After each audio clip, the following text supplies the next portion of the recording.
بسم اللہ الرحمن الرحیم۔ معزز سامعین، ہم نے جتنا آپ کے سامنے واقعہ کربلا کو بیان کیا ہے، ہم وہیں سے اس کو آگے چلاتے ہیں تاکہ آپ سماعت فرمائیں اور اس کے نتائج ہم آپ کے سامنے نکال کر رکھتے چلے جائیں۔ فبعث یزید، تو یزید نے اپنا حکم نامہ بھیجا، فعزل نعمان عن الکوفۃ، اس نے نعمان کو کوفہ سے معزول کر دیا، وضمها الى عبید اللہ بن زیاد، اور کوفہ کو عبید اللہ بن زیاد کے حوالے کر دیا گیا، مع البصرۃ، بصرہ کے ساتھ ہی۔ وذلك باشارۃ سرجون مولا معاویہ، یہ سب کچھ حضرت امیر معاویہ کے غلام سرجون کے مشورے سے ہوا۔ وکان یزید یستشیرہ، یزید اسی سے مشورہ لیا کرتا تھا۔ فقال سرجون، سرجون نے کہا، اکنت قابلا من معاویہ ما اشار به لو کان حیا، کیا تم یزید، حضرت امیر معاویہ اگر حیات ہوتے وہ یہ مشورہ دیتے تو تم قبول نہ کرتے؟ قال نعم، یزید نے کہا ہاں میں قبول کرتا۔ فاقبل منی فانہ لیس للکوفۃ الا عبید اللہ بن زیاد فولہ ایاہا، تو اس نے کہا چل پھر مجھ سے بھی یہی مشورہ قبول کر لے کہ اب کوفہ کے لیے کوئی شخص موزوں نہیں سوائے عبید اللہ بن زیاد کے، لہٰذا صرف اسے ہی کوفہ کا بھی والی کر دے۔ وکان یزید یبغض عبید اللہ بن زیاد، حالانکہ یزید عبید اللہ بن زیاد کے ساتھ بغض رکھتا تھا۔ وکان یرید ان یعزلہ عن البصرۃ، اس کا یہی ارادہ تھا کہ ہم عبید اللہ بن زیاد کو بصرہ سے بھی باہر نکال دیں، معزول کر دیں۔ فواللہ البصرۃ والکوفۃ، پس اب کی بار تو اسے بصرہ کے ساتھ کوفہ کی ولایت بھی حاصل ہو گئی، معاً اکٹھے ہی۔ لما یریدہ اللہ بہ، یہ وہی معاملات ہوئے جو اللہ تعالیٰ نے چاہے، وبغیرہ، اور جو یزید چاہتا تھا اس کے چاہنے کے علاوہ پر معاملات طے ہوئے۔ معزز سامعین، جو ہم نے ابھی تک پڑھا ہے اس کا خلاصہ کیا نکلتا ہے؟ اس کا خلاصہ یہ نکلتا ہے کہ جب یزید کو ملک شام میں دمشق میں یہ خط پہنچتا ہے کہ کوفے کے حالات بالکل ہی برے حالات ہو چکے ہیں، فتنہ وہاں پر برپا ہو رہا ہے اور یزید کی مخالفت ہو رہی ہے، خلافت کی باغدور وہاں سے ختم ہو رہی ہے، اور یزید کو لوگوں نے خلیفہ ماننے سے انکار کر دیا ہے وہاں پر، اور وہاں پر موجود امیر کوئی ایسا کام تسلی بخش کر نہیں دکھا رہے جس کی وجہ سے ان کا کوئی عمل قابل دید ہو، تو لہٰذا انہوں نے پھر اپنے خط کے اندر جو انہوں نے خط بھیجا اس کے اندر انہوں نے نعمان کو کوفے سے جدا کر دیا اور اس کی جگہ پر انہوں نے کوفے کو عبید اللہ بن زیاد کی تحویل میں دے دیا۔ اور یہ جو کچھ بھی ہوا یہ سرجون کے کہنے پر ہوا، کیونکہ سرجون حضرت امیر معاویہ کا غلام تھا، کوئی سمجھدار غلام تھا، اس کے کہنے، اس کے اشارے، اس کے مشورہ دینے پر سب کچھ یہ ہوا۔ تو جب یہ سب کچھ ہو رہا تھا تو یزید عبید اللہ بن زیاد پر اس وقت بھی خوش نہ تھا۔ یزید یہ چاہتا تھا کہ میں عبید اللہ بن زیاد کو بصرے سے بھی معزول کر دوں، لیکن جب وہاں پر اچانک ہی حالات خراب ہوتے نظر آئے تو یزید کو اب کی بار عبید اللہ بن زیاد کو کوفے کا امیر بنانا ہی پڑا، کیونکہ کوفے کا امیر سوائے عبید اللہ بن زیاد کو بنانے کے وہاں پر کوئی اور چارہ کار موجود نہیں تھا۔ لہٰذا جہاں پر یزید عبید اللہ بن زیاد کو اپنی حکمرانی سے نکالنے کی سوچ و بچار میں تھا، وہ معاملہ بالکل برعکس ہو گیا، اور اب کی بار بالکل یزید کو عبید اللہ بن زیاد کو اب کوفہ بھی دینا پڑا، جبکہ بصرہ بھی اس کے پاس تھا۔ یعنی کیا مطلب؟ جو یزید ارادہ چاہ رہا تھا، جو اس کے دل میں بات چل رہی تھی، بالکل کلیتاً اس کا برعکس ہو گیا، اور عبید اللہ بن زیاد کے ہاتھ میں بازی لگنے شروع ہو گئی، گویا کہ وہ اکیلا ہی دونوں شہروں کا امیر بن گیا۔ ثم كتب یزید الى ابن زیاد، جب وہ کوفے کا امیر مقرر ہوتا ہے تو یزید عبید اللہ بن زیاد کی طرف خط لکھتا ہے، اذا قدمت الکوفۃ فاطلب مسلم ابن عقیل، اے عبید اللہ بن زیاد جب تو کوفے پہنچے تو وہاں پر پہنچ کر تو مسلم بن عقیل کو تلاش کر لے، فَإِنْ قَدَرْتَ عَلَيْهِ فَاقْتُلْهُ أَوْ اِنْفِهِ، اگر تو مسلم بن عقیل پر قابو پالے تو یا اسے قتل کر دینا یا پھر شہر سے بدر کر دینا، نکال دینا۔ وبعث الکتاب مع العہد مع مسلم ابن عامر الباہلی، مسلم بن عمر الباہلی کے ساتھ یزید نے عہد نامہ ایک خط بھیجا جو کہ بطور عہد کے تھا، یعنی کہ جو شہر عبید اللہ بن زیاد کے حوالے کیا گیا تھا اس کے حوالے سے جو عہد و پیمان تھا وہ بھی ایک خط کی شکل میں یزید نے عبید اللہ بن زیاد کے پاس بھیج دیا۔ فسار ابن زیاد من البصرة الى الكوفة، عبید اللہ بن زیاد بصرہ سے کوفہ کی طرف روانہ ہو گیا۔ فلما دخلها متلثما بعمامة سوداء، تو جب عبید اللہ بن زیاد کوفے میں داخل ہوتا ہے تو اس حالت میں داخل ہوتا ہے کہ وہ سیاہ امامے کے ساتھ اپنے چہرے کو چھپائے ہوئے تھا۔ فجعل لا يمر بملأ من الناس الا قال سلام علیکم، تو عبید اللہ بن زیاد کوفے میں داخل ہوتے ہی جب بھی لوگوں کے قریب سے گزرتا، لوگوں کے جتھوں کے قریب سے گزرتا تو ان پر سلام کہتا جاتا۔ فیقولون، تو لوگ بھی آگے سے وعلیک السلام کہتے۔ مرحبا بابن رسول اللہ یظنون انہ الحسین، وہ آگے سے مرحبا رسول اللہ کے بیٹے اس طرح کہتے کیونکہ وہ یہ گمان کر رہے تھے کہ یہ حسین ہیں۔ وقد كانوا ينتظرون قدومہ، اور وہ لوگ امام حسین کے آنے کے منتظر تھے۔ وتكاثر الناس علیہ، جب لوگوں کی کثرت ہو گئی، بہت زیادہ لوگ عبید اللہ بن زیاد پر آنا شروع ہو گئے۔ وَدَخَلَهَا فِي 17 راكبا، عبید اللہ بن زیاد کوفے میں 17 گھڑ سواروں کے ساتھ داخل ہوا تھا۔ تو جب عبید اللہ بن زیاد پر لوگوں کے آنے کی بھیڑ ہو گئی، فقال لهم مسلم ابن عامر الذي من جهة یزید، تو مسلم بن عمر نے جو کہ یزید کی جانب سے آیا تھا لوگوں سے کہا تأخروا هذا الامیر عبید اللہ بن زیاد، پیچھے ہٹ جاؤ، یہ تو امیر عبید اللہ بن زیاد ہیں۔ فلما علموا ذلك علتهم كآبة وحزن شدید، جب لوگوں کو یہ معلوم ہوا کہ یہ حسین نہیں بلکہ عبید اللہ بن زیاد آئے ہیں تو لوگوں کو انتہائی دکھ اور غم ہوا۔ فتحقق عبید اللہ الخبر، عبید اللہ بن زیاد نے خبر کی تحقیق کر لی، اسے جو معاملات پہنچے تھے بصرہ میں، جو خط کے اندر اسے بتایا گیا تھا کہ کوفے کے حالات خراب ہیں، تو جب وہ کوفے آتا ہے تو آتے ہی اسے لوگوں کے حالات سے یہ معلوم ہو جاتا ہے کہ بات ایسے ہی ہے۔ وَنَزَلَ قصر الامارۃ من الکوفۃ، وہ کوفہ کے دارالامارہ سے اتر آتا ہے۔ فلما استقر امرہ ارسل مولا ابی رحم وقیل کان مولا له یقال له معقل، جب عبید اللہ بن زیاد کا حکم نامہ، اس کی امیری، اس کا تسلط کوفے پر برقرار ہو جاتا ہے تو وہ اپنے ایک غلام ابو رحم یا جسے معقل کہا جاتا ہے اس کو وہ کھوج لگانے کے لیے بھیجتا ہے۔ وَمَعَهُ 3,000 درہم فی صورت قاصد من بلاد حمص، اور اس کے ساتھ 3,000 درہم بصورت قاصد، حمص شہر سے آئے ہوئے قاصد کی صورت میں وہ تحقیق کرنے کے لیے بھیجتا ہے۔ یعنی جب عبید اللہ بن زیاد کا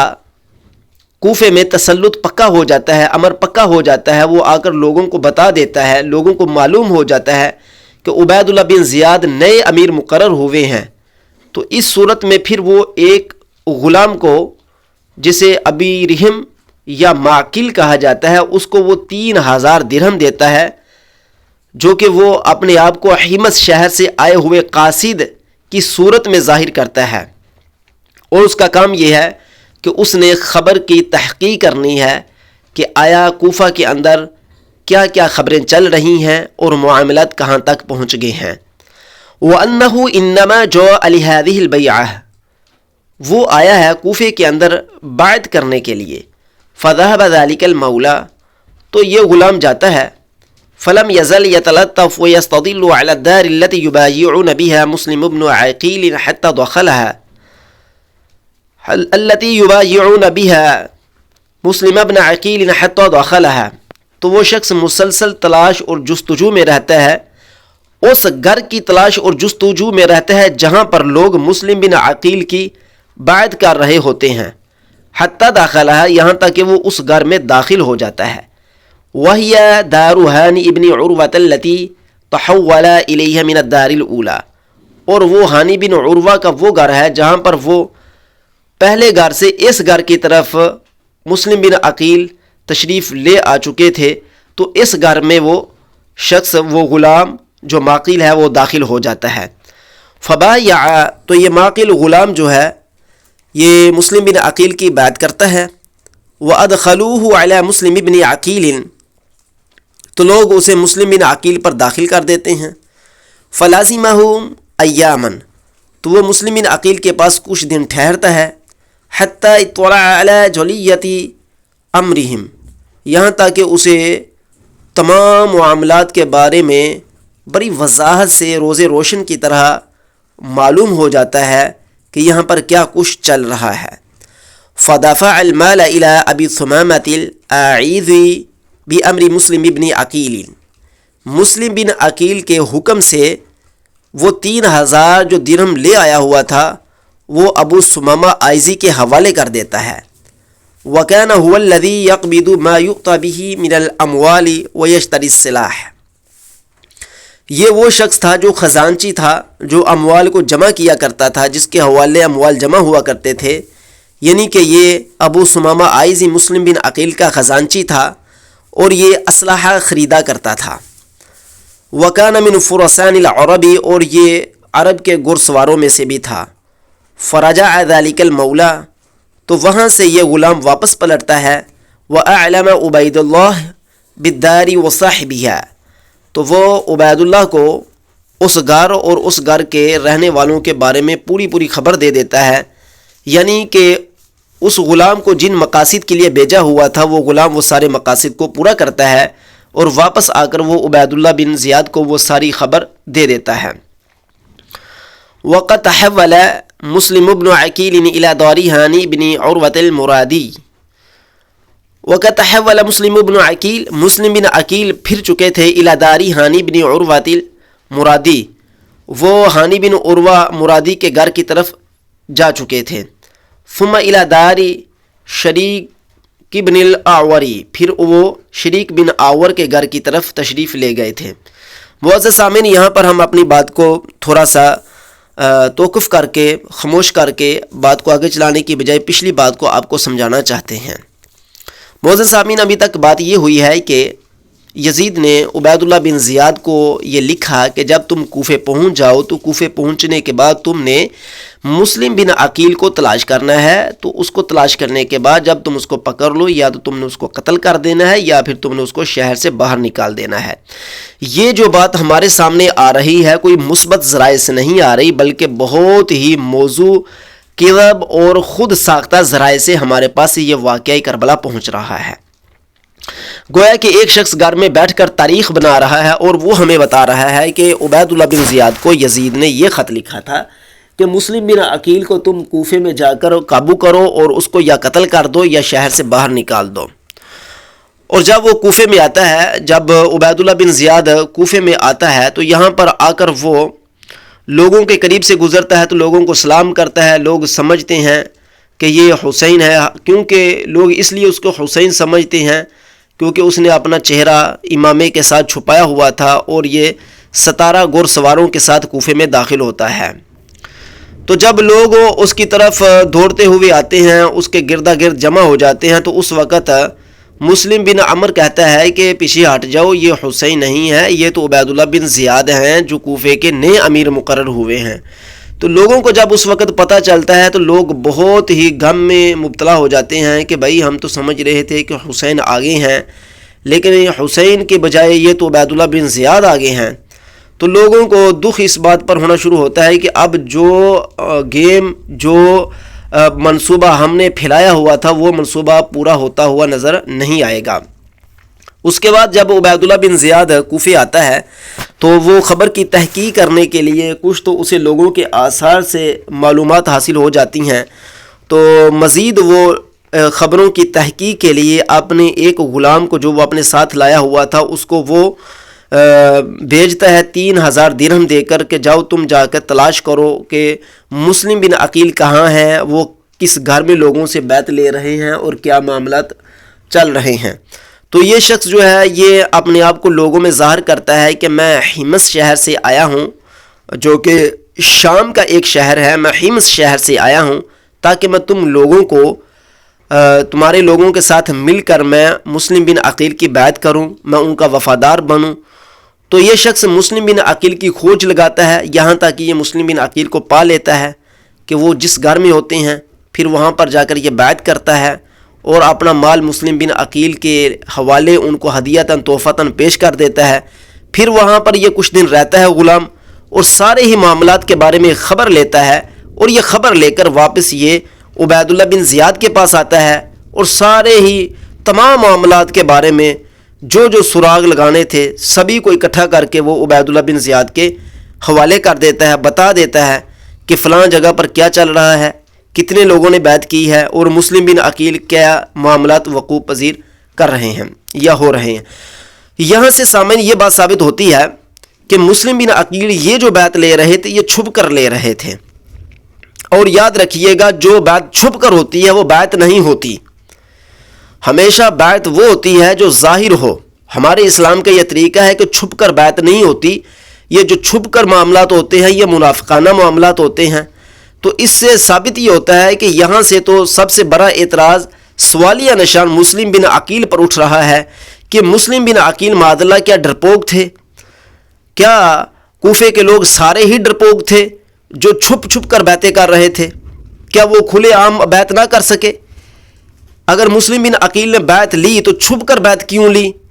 اس کا کیا جواب ہوگا؟ اس کا کوئی بھی جواب نہیں دے سکے گا، کیونکہ یہ بات ہی جھوٹی ہے کہ یہ ثابت کیا جائے کہ مسلم بن عقیل نے بیعت لی ہے۔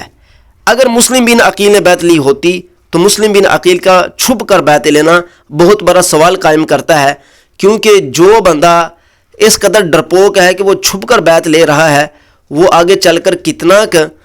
حکومت کا تختہ پلٹنے میں کامیاب ہوگا اور لوگوں کو اپنے ساتھ ملانے میں کامیاب ہوگا، اور بالخصوص امام حسین رضی اللہ تعالی عنہ کی جان بچانے میں کردار ادا کرے گا، سوال ہی پیدا نہیں ہوتا۔ لہذا ثابت ہوا کہ یہ واقعہ بھی پہلے واقعات کی طرح اپنی طرف سے بنایا تراشا خراشا گیا ہے، کیونکہ اہل بیت میں سے کسی بندے کے بارے میں ہم یہ نہیں خیال کر سکتے کہ وہ بندہ 12,000 تا 18,000 لوگوں کی بیعت لے اور وہ بیعت بھی چھپ کر لے رہا ہو، وہ بیعت بھی ظاہر نہ لے رہا ہو، اور وہ بھی گھر کے اندر چھپ کر بیعت لی جا رہی ہو، اور وہ اس قدر چھپ کر بیعت لی جا رہی ہو اس کے لیے باقاعدہ ایک جاسوس تیار کرنا پڑتا ہے عبید اللہ بن زیاد کو، جو اس بیعت کی خبر لاتا ہے کہ مسلم بن عقیل کیا کر رہے ہیں اور کہاں پر ہیں۔ تو اس سے آگے کیا معاملہ چلتے ہیں آئیے سنیے۔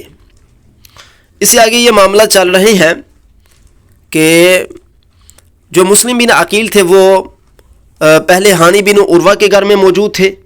پھر وہاں سے وہ شریک بن آور کے گھر میں تشریف لے گئے، یعنی کہ پہلے وہ بیعت لے رہے تھے ہانی بن عروہ مرادی کے گھر میں، پھر وہاں سے وہ شریک بن آور کے گھر میں چلے گئے تھے۔ یہ شریک بن آور جو ہے وہ کان من الامراء الاکابری، یہ شہر کے بڑے بڑے اکابر میں سے سب سے بڑا امیر تھا، کیونکہ معزز سامعین اس دور کے اندر شہر کے امراء مقرر ہوا کرتے تھے، ہر محلے کے امیر ہوا کرتے تھے، اور ان امیروں کے اوپر بھی بڑے بڑے امیر ہوا کرتے تھے۔ تو جو سب سے بڑے امیر ہوا کرتے تھے وہ اکابر امیر کہلاتے تھے۔ وَبَلَغَهُ أَنَّ عُبَيْدَ اللَّهِ يُرِيدُ عِيَادَتَهُ، شریک بن آور کو یہ بات معلوم ہوئی کہ عبید اللہ بن زیاد شریک کی عیادت کرنے کے لیے آئے گا۔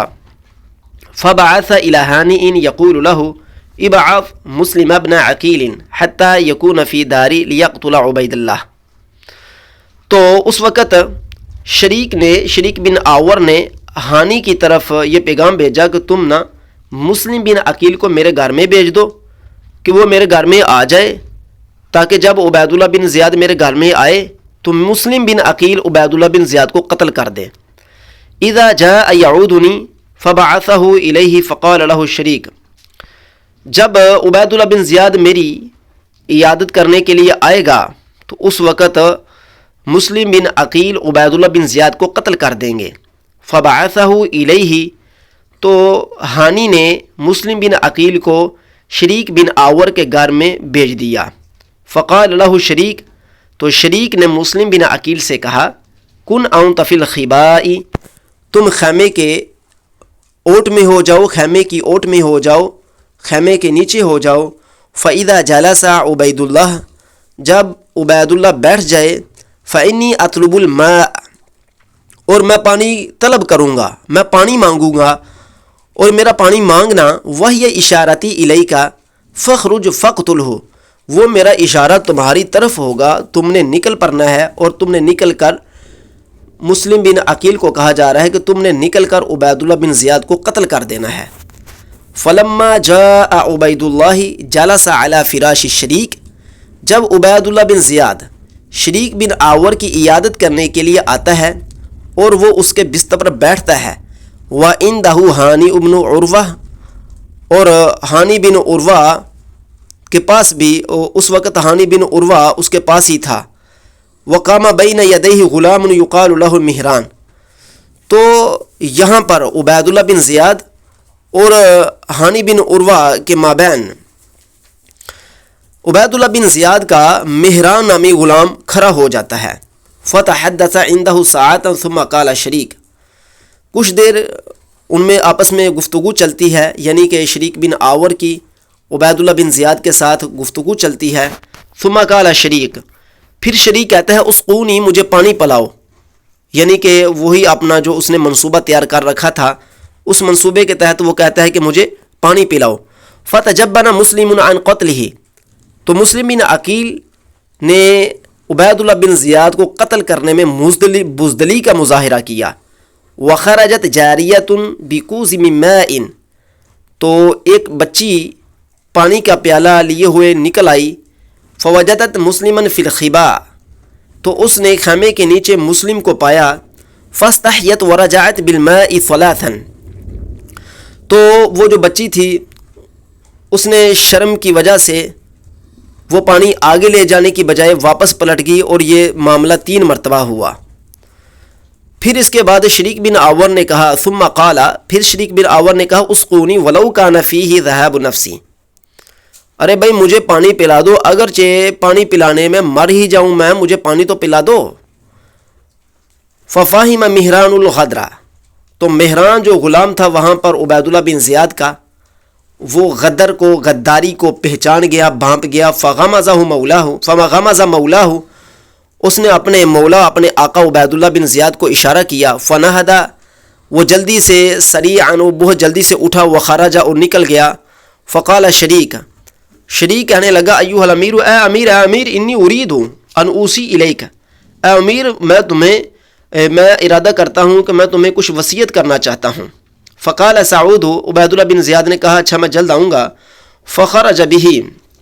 مولاہ، تو اس کا مولا مہران اس کو لے کر نکل گیا. فارکبہ وطرد بہ، اس کو اس نے سوار کیا اور سواری کو ہنکا دیا. اے ساق بہ، سواری کو چلا دیا یعنی کہ. وجعل یقول له مولاہ، اور اس کا غلام مہران عبید اللہ بن زیاد سے کہنے لگا ان القوم ارادوا قتلک، لوگوں نے آپ کے قتل کا ارادہ بنا رکھا ہے. فقال ویحک انی بہم لرفیق فما بالهم، تو اس نے کہا کہ بھائی ہائے بربادی ہو، کیا ہوا، میں لوگوں سے نرمی برت رہا ہوں اور ان کا کیا یہ ارادہ ہے. وقال شریک لمسلم، تو پیچھے رہ گیا شریک، وہاں سے عبید اللہ بن زیاد اٹھ کر چلے گئے. تو شریک نے مسلم سے کہا، یعنی مسلم بن عقیل وہاں پر خیمے کے نیچے تھے، تو اس وقت جب عبید اللہ بن زیاد چلے گئے تو شریک نے مسلم سے کہا ما منعک ان تخرج فقتلہ. بھائی مسلم بن عقیل سے کہنے لگا تمہیں کس چیز نے روک دیا کہ تم نکلتے خیمے کے نیچے سے اور اٹھ کر جو ہے تم عبید اللہ بن زیاد کو قتل کر دیتے، یعنی تم نے عبید اللہ بن زیاد کو قتل کیوں نہیں کیا. قال، تو مسلم بن عقیل فرماتے ہیں حدیث بلغنی عن رسول اللہ صلی اللہ علیہ وسلم انہ قال الایمان قید الفتق لا یفتق مؤمن. انہوں نے کہا کہ مجھے یہ حدیث پہنچی ہے کہ حضور صلی اللہ علیہ وسلم نے فرمایا ہے کہ ایمان پیٹھ پیچھے حملہ کرنے کو روک دیتا ہے. کسی مومن کے لیے مناسب نہیں ہے کہ وہ کسی کے پیٹھ پیچھے حملہ کرے. وَكَرِهْتُ أَنْ أَقْتُلَهُ فِي بَيْتِكَ، اور دوسری بات یہ ہے کہ میں تمہارے گھر میں اس کو قتل کرنا بھی برا سمجھتا تھا. فَقَالَ أَمَّا لَوْ قَتَلْتَهُ فَجَلَسْتَ فِي الْقَصْرِ لَمْ يَسْتَعِدَّ مِنْهُ أَحَدٌ، شریک بن آور نے کہا کہ بہرحال اگر تم اس کو قتل کر دیتے تو بیٹھ جاتا عمارت میں، یعنی کہ یہ کوفہ کا جو دارالعمارہ ہے، دارالحکومت ہے، یہاں پر پھر تمہاری حکمرانی ہو جانی تھی، اور کوئی بندہ بھی ایسا نہیں تھا پھر جو تمہارے مقابلے میں آتا۔ وَلَا تُكْفَيَنَّ أَمْرَ الْقَصْرِ یا امر البصری، اور تمہارے لیے اس محل کی بادشاہت یا بصرہ کی بادشاہت کافی ہو جاتی۔ او قال لَأُخْفِيَنَّكَ أَمْرَ الْقَصْرِ، یا پھر ہم تمہیں کفایت کر جاتے، کافی ہو جاتے محل کی حکمرانی میں۔ وَلَوْ قَتَلْتَهُ لَقَتَلْتَ ظَالِمًا فَاجِرًا، اگر تم اس کو قتل کرتے تو کسی ظالم فاجر کو ہی قتل کرتے۔ وَمَاتَ شَرِيكٌ بَعْدَ 3 3 دن کے بعد شریک فوت ہو گیا۔ معزز سامعین، یہ ہم نے پیرا آپ کے سامنے پڑھا، اب اس کے بارے میں ہم تھوڑا سا مختصر سا اس پر جائزہ لیتے ہیں۔ یہاں پر جائزہ یہ ہے کہ شریک بن آور جو تھا وہ کوفے کے بڑے بڑے امیروں میں سے، بڑے بڑے شریفوں میں سے، سرداروں میں سے تھا، اور یہ بیمار تھا۔ اس کی بیماری کی وجہ سے عبید اللہ بن زیاد چونکہ سارے کوفے کا امیر تھا یزید کی جانب سے، اس دور کے اندر ہوتا یہ تھا کہ جو بڑے بڑے امراء ہوا کرتے تھے، وہ چھوٹے امراء جو بیمار پڑ جاتے تھے، سنت کے مطابق ان کی عیادت کے لیے ان کے گھروں میں تشریف لے جاتے تھے اور ان کی عیادت کیا کرتے تھے، بیمار پرسی کیا کرتے تھے۔ اس حالت میں شریک بن آور جو کوفے کا ایک امیر تھا، یعنی کسی محلے کا، کسی علاقے، کسی قبیلے کا امیر تھا، سردار تھا، تو عبید اللہ بن زیاد اس کی عیادت کے لیے اس کے پاس آیا۔ جب اس کو پتہ چلا کہ عبید اللہ بن زیاد میری عیادت کے لیے آنے والا ہے، تو اس نے ہانی کو پیغام بھیجا کہ مسلم بن عقیل تمہارے پاس ہیں، تم ایسا کرو کہ مسلم بن عقیل کو میرے پاس بھیج دو، تاکہ جب مسلم بن عقیل میرے پاس ہوگا تو ہم اس کے ساتھ مل کر یہ منصوبہ تیار کر رہے ہیں کہ جب عبید اللہ بن زیاد میرے گھر میں آئے گا نا، تو پھر میں مسلم بن عقیل کو کہہ دوں گا، اور میں اس کو باقاعدہ اشارہ کروں گا کہ جب میں کہوں گا مسلم بن عقیل سے، یا میں اونچی آواز میں کہوں گا کہ مجھے پانی پلاؤ، تو یہ مسلم بن عقیل کو اشارہ ہوگا، تو اس وقت وہ باتوں باتوں میں میں عبید اللہ بن زیاد کے ساتھ باتیں کر رہا ہوں گا، تو وہ پیچھے سے مسلم بن عقیل نکلے گا اور تلوار لے کر عبید اللہ بن زیاد کا سر اڑا دے گا۔ تو یہ منصوبہ باقاعدہ تیار ہوا، اور شریک بن آور کے گھر میں مسلم بن عقیل کو ہانی نے بھیج دیا۔ جب ہانی نے شریک بن آور کے گھر میں بھیجا تو شریک بن آور نے مسلم کو سارا کچھ سمجھا دیا اور اسے باقاعدہ ایک خیمے کے نیچے چھپا دیا۔ تو جب منصوبے کی بات آئی تو شریک بن آور نے اونچی آواز سے کہا کہ ہاں بھائی مجھے پیاس لگی ہے، پانی پلاؤ، پانی پلاؤ۔ تو اس وقت اس گھر میں سے ایک چھوٹی بچی تو آئی، لیکن اس نے جب وہ آگے بڑھنے لگی، اس نے دیکھا کہ خیمے کے اندر جو ہے ایک بندہ چھپا ہوا ہے، یعنی کہ مسلم بن عقیل۔ تو اس بچی کو حیا آئی، شرم آئی، وہ واپس پلٹ گئی۔ 3 مرتبہ وہ آئی، تینوں مرتبہ وہ واپس پلٹ گئی، اور یہاں تک کہ جب اس نے بار بار کہا تو مہران نامی ایک غلام تھا جو عبید اللہ بن زیاد کے ساتھ وہاں پر آیا ہوا تھا، وہ اس سارے معاملے کو بام کیا کہ یہ جو بندہ بار بار کہہ رہا ہے کہ مجھے پانی پاؤ، مجھے پانی پلاؤ، مجھے پانی پلاؤ، یہاں پر کچھ دال میں کالا ہے۔ تو اس کو سمجھ آ گئی کہ یہ تو ہمارے امیر کے قتل کا کوئی منصوبہ بنا رکھا ہے، تو اس نے فوری طور پر عبید اللہ بن زیاد کو اشارہ کیا کہ یہاں سے نکلو، جیسے ہو سکتا ہے۔ جیسے تیسے ہوا، وہ عبید اللہ بن زیاد کو لے کر وہاں سے نکل آیا۔ جب وہ عبید اللہ بن زیاد کو لے کر وہاں سے نکلتا ہے تو وہ عبید اللہ بن زیاد سے پوچھتا بھی یہ کیا ہوا، کیا معاملہ، تم نے میرے ساتھ اس قدر کیوں اس طرح سختی کر رہے ہو کہ نکلو، سوار ہو، چلو، سواری کو ہنکار رہے ہو؟ تو اس نے کہا کہ بھائی بات یہ ہے کہ یہاں پر تیرے قتل کا ارادہ بن چکا ہے۔ اس نے کہا افسوس، یہاں پر میرے قتل کا ارادہ بن چکا ہے؟ انہوں نے کہا ہاں، یہ جو بار بار اشارہ ہو رہا تھا نا، یہاں پر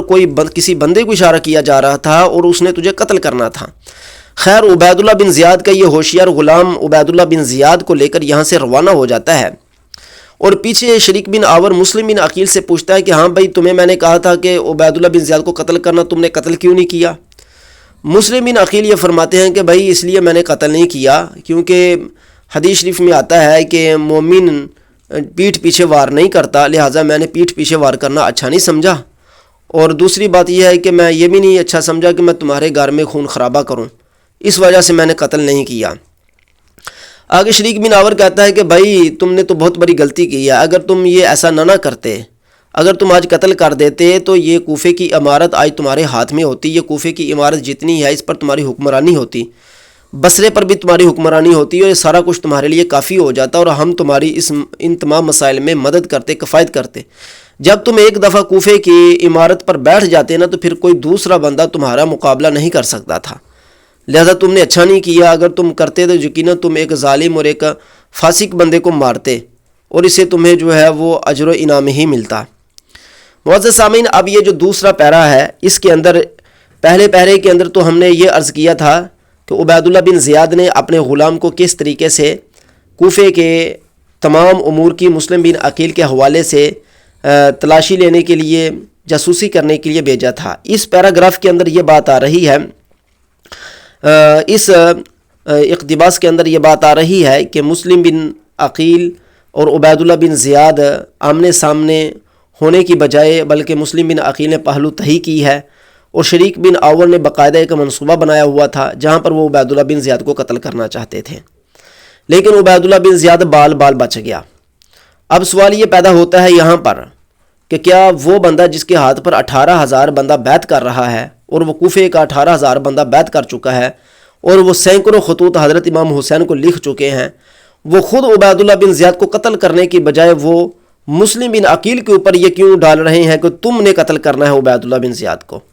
اس کا مطلب یہ ہے کہ یہ لوگ اہل بیت کو آپس میں مسلمانوں کے ساتھ، مسلمان حکمرانوں کے ساتھ لڑوانا چاہتے تھے۔ ان کا اصلی مقصد لڑوانا تھا، ان کا اصلی مقصد یہ نہیں تھا کہ ہم اہل بیت کی حکمرانی چاہتے ہیں، بلکہ ان کا اصلی مقصد کیا تھا؟ مسلمان حکمرانوں کو اور اہل بیت کو آپس میں لڑوانا، کیونکہ اس اقتباس کے اندر بھی اسی بات پر زور دیا گیا ہے کہ مسلم بن عقیل خود عبید اللہ بن زیاد کو قتل کرتے، حالانکہ شریک بن آور کسی دوسرے بندے کو بھی کہہ سکتے تھے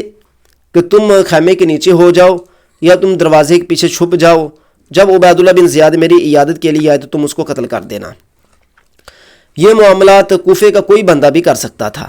کیونکہ عبید اللہ بن زیاد کے ساتھ باقاعدہ سوائے ایک غلام کے اور کون تھا؟ یہاں پر آپ کے سامنے ہے کہ صرف عبید اللہ بن زیاد کے ساتھ ایک غلام ہی تھا۔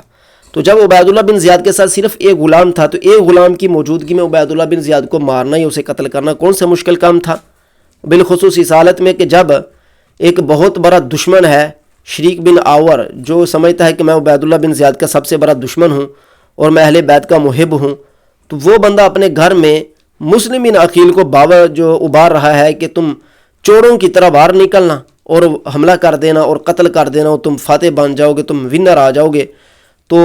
یہ تو اہل بیت کے اوپر معاذ اللہ ایک ایسی بات ہے کہ جیسے 18,000 بندے کا بیعت کر کے صرف ورگلانا اور آپس میں لڑوانے والی بات ہے، مدد کرنے والی بات تو نہیں ہے، نہ ہی مدد کرنے والی کوئی بات ہے۔ پیچھے جب ان لوگوں نے 18,000 یا 12,000 نے جب بیعت کی تھی، جو ہم نے اپنی پچھلی قسط کے اندر بیان کیا تھا، تو وہاں پر ان لوگوں نے اللہ کی قسمیں اٹھائی تھیں کہ ہم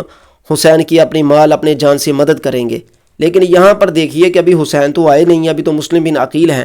تو مسلم بن عقیل تو ہوئے ان کے امیر، کیونکہ جب یہ لوگ شریک بن آور اور روحانی جیسے بندے ان کی بیعت کر چکے ہیں تو ان کے نزدیک یزید امیر تو نہ رہا، یہاں پر امیر تو بن گئے مسلم بن عقیل۔ جب مسلم بن عقیل امیر بن چکے ہیں تو بھائی حکم مسلم بن عقیل کا چلنا چاہیے تھا۔ یہ لوگ شریک بن آور مسلم بن عقیل پر حکم چلا رہے ہیں، گویا کہ شریک بن آور جیسے بندے جو ہیں وہ یہ چاہتے تھے کہ ہم کوئی ایسا حکمران بنائیں کہ جو ہمارے ہاتھ کی کٹھ پتلی ہو،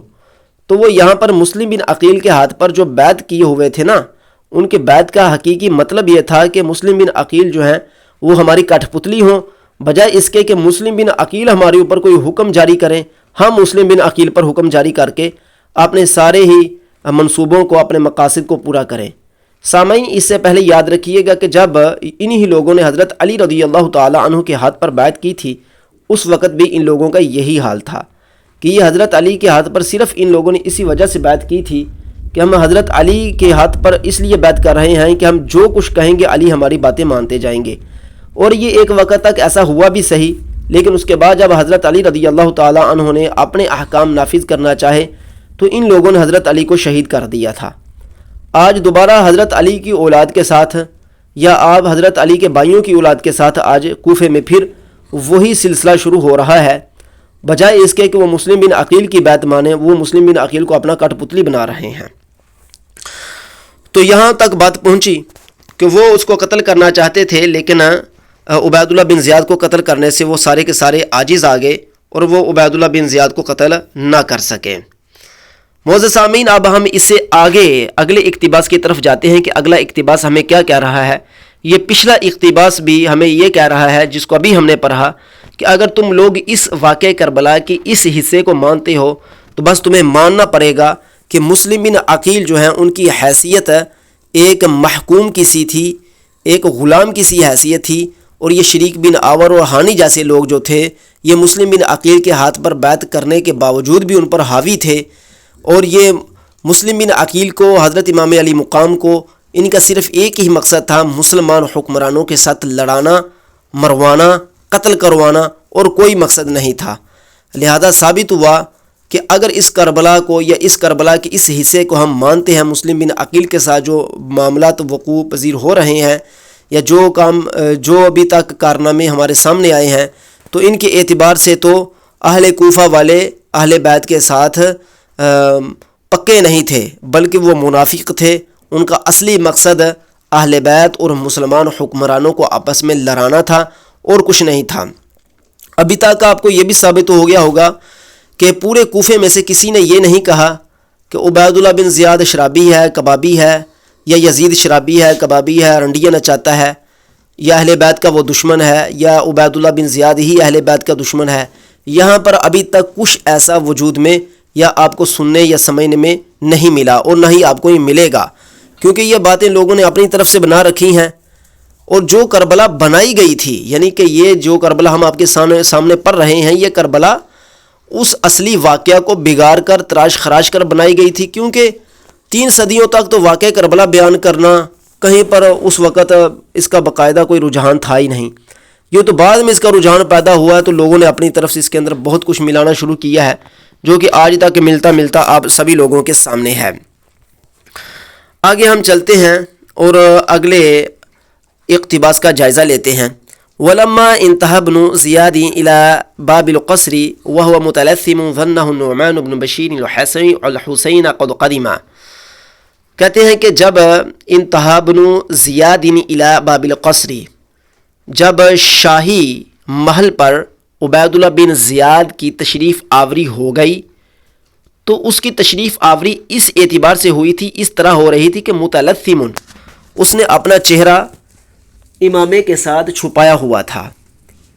ظنہ النعمان بن بشیر الحسین، تو نعمان بن بشیر جو پہلے وہاں کے امیر تھے، انہوں نے ان کو گمان کیا کہ یہ حسین آگے ہیں۔ فاغلق باب القصر، تو نعمان بن بشیر نے شاہی محل کا تالا لگا دیا، اسے اس دروازے کو بند کر دیا۔ وقال، اور فرمایا، ما انا بمسلم الیک امانتی، میں تمہارے حوالے اپنی امانت نہیں کروں گا، میں اپنی امانت تمہارے حوالے نہیں کروں گا۔ فقال له عبید اللہ افتح لا فتحتہ، تو اس کو نعمان بن بشیر کو عبید اللہ بن زیاد نے کہا، تم کھولو دروازہ، شاہی محل کھولو، تم شاہی محل کیوں نہیں کھولتے؟ ففتح، تو اس نے جب شاہی محل کو کھولا، وہ یظنہ الحسین، اس حالت میں کہ وہ یہی گمان کر رہا تھا کہ یہ کہنے والا حسین ہی ہے، یعنی کہ نعمان بن بشیر کو یہ بالکل نہیں خبر تھی کہ یہ عبید اللہ بن زیاد ہیں، بلکہ وہ یہی سمجھ رہے تھے کہ یہ حسین ہی ہیں جو مجھے کہہ رہے ہیں کہ شاہی محل کو کھول دو، یعنی کہ شاہی محل کہہ رہے ہیں آپ، یا خلیفہ کا محل کہہ لیں، دارالامارہ آپ کہہ لیں اس کو۔ فلما تحقق انہ عبید اللہ اسقط فی یدہ، جب نعمان بن بشیر کو معلوم ہوا کہ یہ حسین نہیں بلکہ یہ عبید اللہ بن زیاد ہیں، تو وہ شرمندہ ہوئے۔ فدخل عبید اللہ الی قصر الامارۃ، عبید اللہ قصر امارہ میں، دارالامارہ میں داخل ہو گیا۔ وامر منادیا فنادى فی الناس، اور لوگوں کو بلانے کا حکم دیا۔ ان الصلاۃ جامعہ، یعنی کہ یہ الفاظ بولے گئے، الصلاۃ جامعہ۔ فاجتمع الناس، تو لوگ جمع ہو گئے۔ فخرج الیہم، تو لوگ ان کی طرف آئے۔ فحمد اللہ واثنى علیہ ثم قال، عبید اللہ بن زیاد نے اللہ رب العزت کی حمد بیان کی، اس کی تعریف کی، پھر کہا، اما بعد فإن امیر المؤمنین قد ولانی امرکم وثغرکم وفیعکم، اے لوگو بے شک امیر المؤمنین یزید نے مجھے تمہارے تمام معاملات، تمہارے مال غنیمت، تمہاری حدود، جہاں پر مسلمان قتال کر رہے ہیں کفار کے ساتھ، جسے بارڈر ایریا کہا جاتا ہے، حدود، ان تمام کا وارث کر دیا ہے۔ وَأَمَرَنِي، اور یزید نے مجھے حکم دیا ہے بِإِنصَافِ مَظْلُومِكُمْ، کہ میں تمہارے مظلوموں کے ساتھ انصاف کروں۔ وَإِعْطَاءِ مَحْرُومِكُمْ، یزید نے مجھے حکم دیا ہے کہ میں تمہیں تمہارے محروموں کو عطا کروں۔ وَالْإِحْسَانِ إِلَى سَامِعِكُمْ وَمُطِيعِكُمْ، اور جو لوگ تم میں سے سننے والے ہیں، اطاعت کرنے والے ہیں، ان سب پر میں احسان کروں۔ وَشِدَّتِ عَلَى مُرِيبِكُمْ وَعَاسِيكُمْ، اور میں سختی کروں ان تمام لوگوں پر جو مشکوک لوگ ہیں، جو امیر کے نافرمان ہیں، جو خلیفہ کے نافرمان ہیں، جو شریعت کے نافرمان ہیں، ان پر میں سختی کروں۔ وَإِنَّمَا أَنَا مُمْتَثِلٌ فِيكُمْ أَمْرَهُ وَمُنَفِّذٌ عَهْدَهُ، میں تو خلیفہ یزید کے احکامات کو تمہارے اندر نافذ کرنے والا ہوں، اس کے ہی طرح کا حکم دینے والا ہوں۔ ثم نازلہ، پھر اس کے بعد اس نے اپنے گفتگو کو بند کیا۔ وَعَمَرَ الْعُرَفَاء، اور اس نے عرفاء کو، یعنی کہ جو سردار تھے، قبیلوں کے سردار، انہیں حکم دیا ان یکتبوا من عندهم من الزوریۃ واہل الریب والخلاف والشقاق، کہ وہ باقاعدہ ان لوگوں کے نام لکھیں جن کا تعلق جھوٹوں میں سے ہے یا حروریہ فرقے سے ہے۔ حروریہ فرقہ یہ اہل تشیع، اہل روافظ کا ایک فرقہ تھا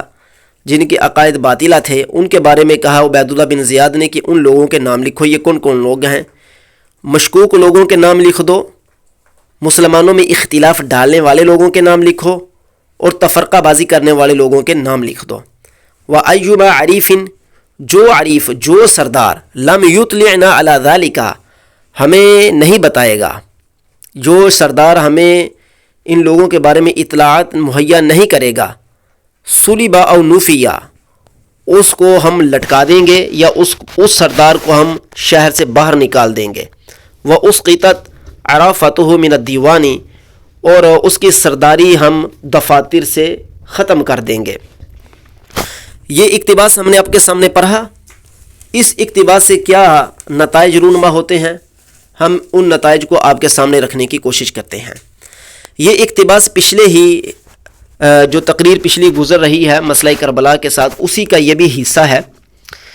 جبکہ پیچھے ہم نے یہ پڑھا تھا کہ جب عبید اللہ بن زیاد کوفے میں داخل ہوا تو وہ لوگوں کے جتھوں کے قریب سے گزرتا تھا اور لوگوں کو باقاعدہ وہ سلام کرتا تھا، اور لوگ اس کو سلام کرتے تھے، اور لوگ اس کے گردا گرد جمع ہونے شروع ہو گئے تھے۔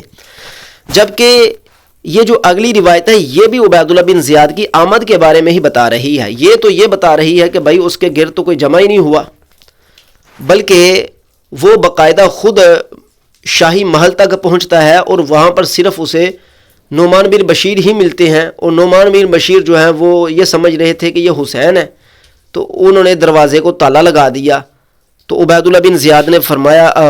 زیاد نے کہا کہ بھائی تم تالا کھولو، تم تالا کیوں لگائے ہوئے ہو، اس تالے کو کھول دو، کیوں تالا لگا رہے ہو۔ تو بالآخر جب نعمان بن بشیر کو محل کا دروازہ کھولنا پڑا تو وہ یہی سمجھ رہے تھے کہ یہ حسین ہے۔ تو اس سے بھی یہ ثابت ہوا کہ نعمان بن بشیر خود یہ نہیں چاہتے تھے کہ حسین کی حکمرانی ہو، کیونکہ اگر وہ یہ چاہ رہے ہوتے، اب نعمان بن بشیر ہے بھی صحابی، اس کا مطلب ہے کہ اس وقت وہ یزید کی بیعت کیے ہوئے تھے، تو اگر یزید کی بیعت کرنا کوئی جرم تھا یا یزید اس کا اہل نہیں تھا، تو پھر یہ تو معاذ اللہ صحابہ اکرام علیہم رضوان پر اعتراض جائے گا۔ بلکہ ہم شروع میں یہ عرض کر چکے ہیں کہ حضرت عبداللہ بن عباس اور حضرت عبداللہ بن عمر نے بھی بیعت کر لی تھی۔ ہم نے تو یہاں تک یہ ثابت کیا ہے کہ حضرت امام علی مقام نے بیعت سے انکار کیا ہی نہیں تھا، جس طرح کہ ہم نے اپنی پہلی قسط کے اندر اس بات کو واضح طور پر بیان کر دیا ہے۔ تو خیر، جب وہ عبید اللہ بن زیاد دارالامارہ میں داخل ہوتا ہے تو وہاں پر داخل ہونے کے بعد وہ کہتا ہے کہ لوگوں کو بلا لو، یعنی کہ لوگ جمع نہیں ہوئے تھے، اب لوگوں کو باقاعدہ بلا کر جمع کیا جاتا ہے، اور جمع کرنے کے بعد عبید اللہ بن زیاد اپنا پہلا خطبہ لوگوں کے سامنے دیتا ہے۔ اس کا پہلا خطبہ کیا ہے؟ تو یہاں پر خطیبوں نے مشہور کر رکھا ہے جو اس نے آتے ہی کہا کہ میں تمہارے گھروں کو آگ لگا دوں گا، میں تمہارے بچوں کو مار دوں گا، میں تمہیں قتل کر دوں گا۔ عبید اللہ بن زیاد نے آتے ہی کہا جو مسلم بن عقیل کا ساتھ نہیں چھوڑے گا میں اس کو قتل کر دوں گا، میں اس کے بچوں کو قتل کر دوں گا، میں اسے ختم کر دوں گا، میں اس کی ماؤں کو ختم کر دوں گا، میں اس کے باپوں کو ختم کر دوں گا، میں اس کی اولادوں کو ختم کر دوں گا، میں گھروں کو آگ لگا دوں گا، میں یہ کر دوں گا، میں وہ کر دوں گا، میں ایسے کر دوں گا، میں ویسے کر دوں گا۔ یعنی اس طریقے سے خطیب حضرات اپنے اپنے الفاظ میں بہت کچھ بیان کرتے ہیں۔ حالانکہ جو کربلا لکھی گئی تھی یہ تو آج اپنی طرف سے نئی کربلا بنا کر پیش کرتے ہیں، جو کربلا اس سے پہلے لکھی گئی تھی ہم وہی کربلا آپ کے سامنے پیش کر رہے ہیں۔ اس کربلا میں تو یہ نہیں ہے، اس کربلا میں تو یہ ہے کہ عبید اللہ بن زیاد باقاعدہ حکمرانوں کی طرح دارالامارہ میں داخل ہوتا ہے، وہاں پر لوگوں کو جمع کرتا ہے،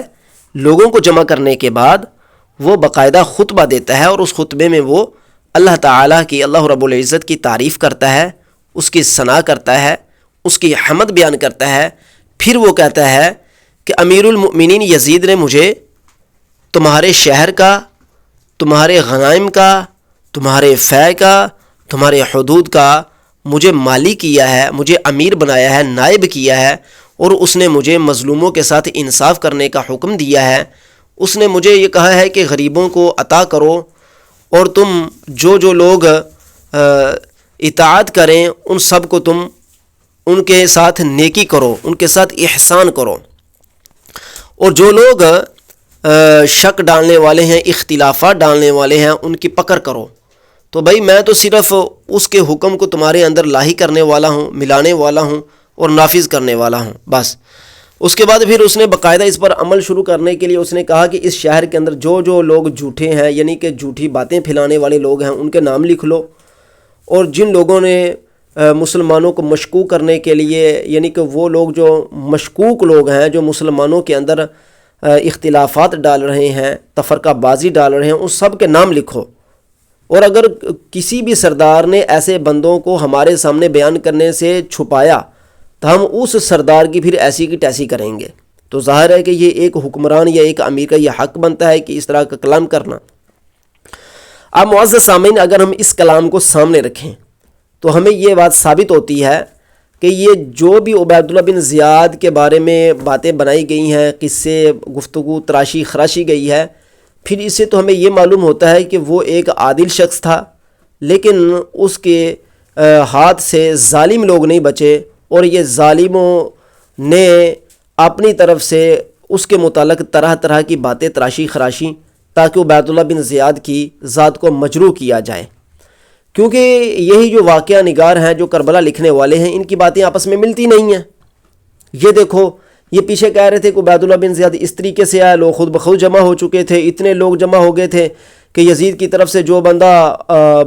عمر باہلی آیا تھا، غالباً کیا نام اس کا پیچھے گزرا، اس نے کہا پیچھے ہٹ جو یہ عبید اللہ بن زیاد ہیں، اور عبید اللہ بن زیاد 17 گھڑ سواروں کے ساتھ داخل ہوا تھا کوفے میں۔ اب یہاں پر وہ ایسی کوئی بات ہی نہیں آ رہی۔ تو ثابت ہوا کہ ہر بندے کی اپنے منہ سے اپنی باتیں ہیں، جتنے منہ اتنی باتیں۔ حقیقت کیا ہے یہ اللہ اور اس کا رسول جانتا ہے۔ آئیے ہم مزید اس سے اگلے اقتباس کی طرف چلتے ہیں اور اگلے اقتباس کو دیکھتے ہیں کہ کیا وہاں پر لکھا ہوا ہے۔ اگلے اقتباس میں یہ ہے کہ وَكَانَ هَانِئٌ أَحَدَ الْأُمَرَاءِ الْكِبَارِ، ہانی جو تھا وہ بڑے بڑے کبار امراء میں سے ایک امیر تھا۔ وَلَمْ يُسَلِّمْ عَلَىٰ عُبَيْدِ اللَّهِ مُنْذُ قَدِيمَ وَتَمَارَدَ، ہانی عبید اللہ بن زیاد پر جب سے وہ کوفے آیا تھا سلام کرنے کے لیے نہیں گیا تھا۔ وَتَمَارَدَ، یہ بیمار پڑا ہوا تھا، اس نے اپنے آپ کو یہ ظاہر کیا تھا کہ میں بیمار ہو گیا ہوں۔ فَذَكَرَهُ عُبَيْدُ اللَّهِ، عبید اللہ نے اس کا ذکر کیا، وقال، اور کہا، ما بال ہانی لم یأتینی مع الامراء، ہانی کو کیا ہوا ہے کہ وہ امراء کے ساتھ ہے، میرے پاس ادھر کیوں نہیں آیا۔ فقالو، تو باقی امراء نے کہا، ایھا الامیر، اے امیر، انہ یشتکی، اس سے وہ شاکی ہے، یعنی اسے کوئی بیماری ہے، کوئی مرض لاحق ہے۔ فقال، عبید اللہ بن زیاد نے کہا، انہ بلغنی، مجھے یہ بات پہنچی ہے کہ انہ یجلس علی باب دارہ، وہ تو اپنے گھر کے دروازے پر ہی بیٹھا ہوا ہے، یعنی کہ وہ صحیح لگتا ہے، اور اپنے گھر کے دروازے پر بیٹھا ہے یا بیماری نے اس کو اس کے گھر پر بٹھا دیا ہے۔ وزعم بعضهم، اور بعض لوگوں نے یہ خیال کیا ہے انہ عادہ قبل شریک ابن الاعور و مسلم ابن عقیل عندہ و مسلم ابن عقیل عندہ، بعض لوگوں نے یہ خیال کیا ہے کہ جب عبید اللہ بن زیاد شریک بن آور کی عیادت کرنے کے لیے گیا تھا تو اس سے پہلے وہ ہانی کی عیادت کرنے کے لیے بھی گیا تھا، اور جب ہانی کی عیادت کرنے کے لیے عبید اللہ بن زیاد گیا تھا، ہانی بھی سردار تھا اور شریک بن آور بھی سردار تھا نا، تو ہانی کے پاس بھی مسلم بن عقیل تھے، یعنی کہ اس وقت مسلم بن عقیل کہاں پر تھے؟ ہانی کے گھر میں، ہانی کے پاس تھے۔ وقد ہموا بقتلہ فلم یمکنہم ہانی لکونہ فی دارہ، تو وہاں پر لوگوں نے عبید اللہ بن زیاد کے قتل کرنے کا پورا ارادہ اور منصوبہ بنایا ہوا تھا کہ عبید اللہ بن زیاد کو یہاں پر ہم قتل کر دیں گے، لیکن ہانی نے ان لوگوں کو عبید اللہ بن زیاد پر غلبہ نہیں دیا تھا، کیونکہ اس نے کہا کہ بھائی یہ میرا گھر ہے، میں اپنے گھر میں یہ کام نہیں کرنا پسند کرتا۔ فجاء الامراء الی ہانی بن عروہ، تو امراء جو ہیں وہ ہانی بن عروہ کے پاس آتے ہیں۔ فلم یزالوا بہ حتی ادخلوہ علی عبید اللہ بن زیاد، تو وہ مسلسل ہانی بن عروہ سے اصرار کرتے ہیں کہ چلو عبید اللہ بن زیاد کے پاس، چلو عبید اللہ بن زیاد کے پاس، بالآخر وہ اس کو عبید اللہ بن زیاد کے پاس لے جاتے ہیں۔ فالتفت الی القاضی شریح فقال متمثلا بقول الشاعر، تو عبید اللہ بن زیاد قاضی شریح کی طرف دیکھتا ہے اور ایک شاعر کی مثل ایک شعر بولتا ہے، اس کے قول کی مثل ایک شعر بناتے ہوئے بولتا ہے، وہ کہتا ہے، عبید اللہ بن زیاد کا یہ شعر ہے، ارید حیاتہ و یرید قتلی، ہم اس کی زندگی کا ارادہ کرتے ہیں جبکہ وہ ہمارے قتل کا ارادہ کرنا چاہتا ہے۔ عذیرک من خلیلک من مرادی، تمہارا مددگار دوستوں میں سے تمہارا مدد کرنے والا اپنی مراد کو پہنچ گیا ہے۔ فلما سلم ہانی علی عبید اللہ، جب ہانی نے عبید اللہ پر سلام کہا تو قال عبید اللہ بن زیاد نے کہا، یا ہانیو این مسلم ابن عقیل، اے ہانی مسلم بن عقیل کہاں ہے؟ قال، ہانی نے کہا، لا ادری، مجھے نہیں معلوم کہ مسلم بن عقیل کہاں ہے۔ فقام ذلك المولى تمیمی الذي دخل دار ہانئ فی صورت قاصد من حمص فبایع ودفع الدراہم بحضرت ہانئ الی مسلم، کہتے ہیں کہ اسی وقت تمیمی غلام جو کہ ہانی کے گھر میں حمص شہر سے آئے ہوئے قاصد کی شکل میں داخل ہوا تھا، وہ اٹھ کھڑا ہوا، اور اس نے چونکہ ہانی کے گھر میں بیعت کی ہوئی تھی اور ہانی کی موجودگی میں ہی اس نے 3000 درہم مسلم کو پیش کیے تھے۔ جب وہ غلام اٹھ کھڑا ہوا تو فقال، عبید اللہ بن زیاد نے کہا، اتعرف ھذا، تم پہچانتے ہو کہ یہ بندہ کون ہے؟ قال، ہانی نے کہا، نام، ہاں میں پہچانتا ہوں۔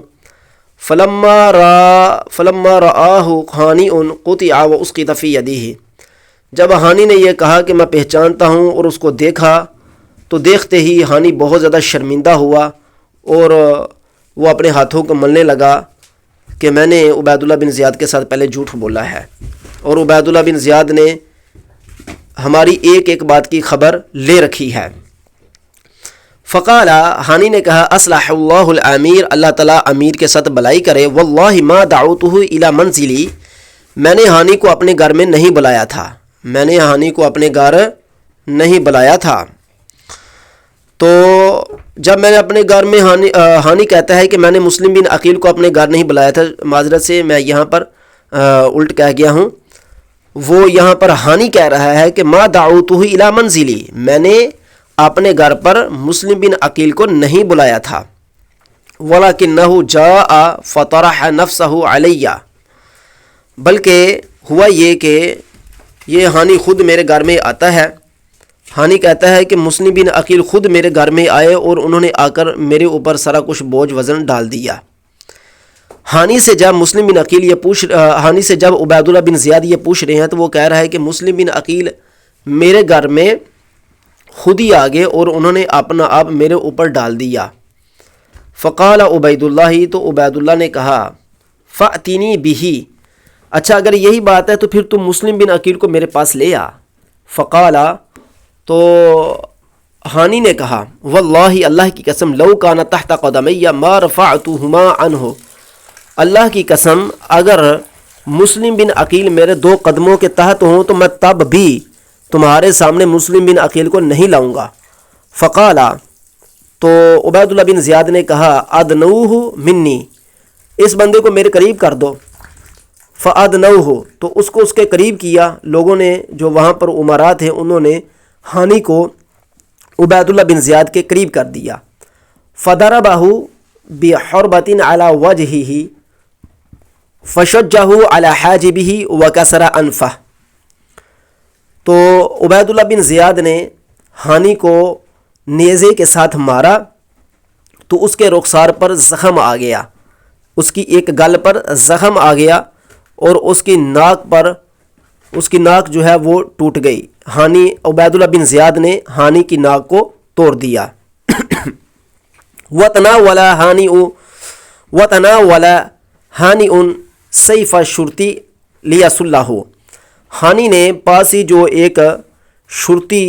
ایک فوجی موجود تھا اس سے اس کی تلوار چھیننا چاہی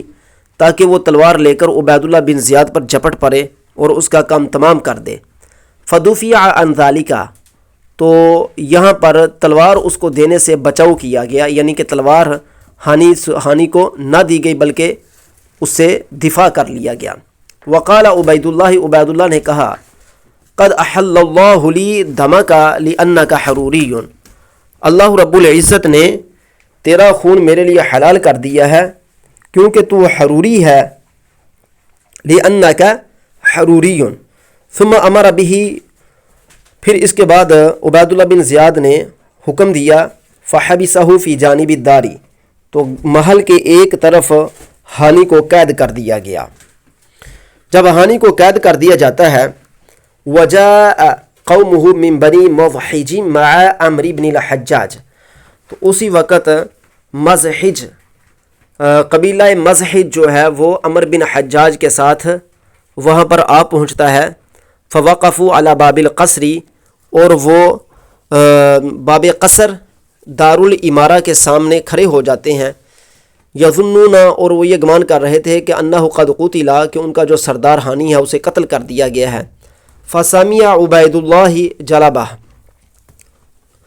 تو عبید اللہ نے جلبہ شور گگا سنا۔ فقال لشریح القاضی وهو عنده، تو عبید اللہ بن زیاد نے قاضی شریح سے فرمایا اور قاضی شریح اس کے پاس تھا۔ اخرج الیہم فقل لهم ان الامیر لم یحبسه الا لیسألہ عن مسلم بن عقیل، جاؤ لوگوں کی طرف اور لوگوں کو کہو کہ بے شک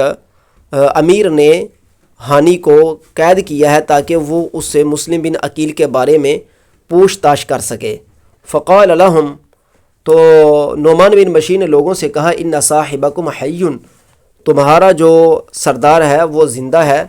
وقد ضربہ سلطاننا ضربا لم یبلغ نفسہ، ہمارے سلطان نے اسے مارا تو ہے لیکن وہ مر نہیں گیا اس سے۔ فانصرفوا، لہذا تم لوگ واپس چلے جاؤ۔ ولا تحلوا بانفسکم ولا بصاحبکم، تم لوگ اپنے آپ کو اور اپنے سردار کو ہلاکت میں نہ ڈالو بلکہ تم چلے جاؤ اپنے اپنے گھروں کو۔ فتفرقوا الی منازلہم، تو لوگ جو ہیں وہ اپنے گھروں کو چلے گئے۔ وسمع مسلم بن عقیل الخبر، تو مسلم بن عقیل کو اس حوالے سے جب خبر پہنچتی ہے کہ ہانی کو قید کر لیا گیا ہے، فراکب ونادى بشعارہ، تو مسلم بن عقیل سوار ہوتے ہیں اور اپنے شعار کے ساتھ لوگوں کو پکارتے ہیں یا منصور و امت، اے مددگارو مر جاؤ، یہ ان کا باقاعدہ شعار تھا۔ میں ابھی تک یہ واقعہ پڑھ رہا ہوں، اس کے بعد جب ہم اس اقتباس کو اپنے لفظوں میں بیان کریں گے تو آپ کو پتہ چل جائے گا کہ یہاں پر کیا واقعہ، کیا مسئلہ رونما ہو رہا ہے۔ فاجتمع الیہ 4000 من اہل الکوفۃ، تو وہاں پر 4000 کوفی لوگ جمع ہو جاتے ہیں۔ وکان معہ المختار بن ابی عبید، انہی کے ساتھ مختار بن ابی عبید بھی تھا، مختار بن ابو عبید بھی انہی کے ساتھ تھا 4000 والوں کے ساتھ۔ ومعہ رایۃ خضراء، اور ان کے ساتھ سبز جھنڈا بھی تھا۔ وعبداللہ بن نوفل بن الحارث برایۃ حمراء، عبداللہ بن نوفل بن حارث اس کے پاس سرخ جھنڈا تھا. فرتبہم میمنۃ و میسرہ، ان سب لوگوں نے میمنہ میسرہ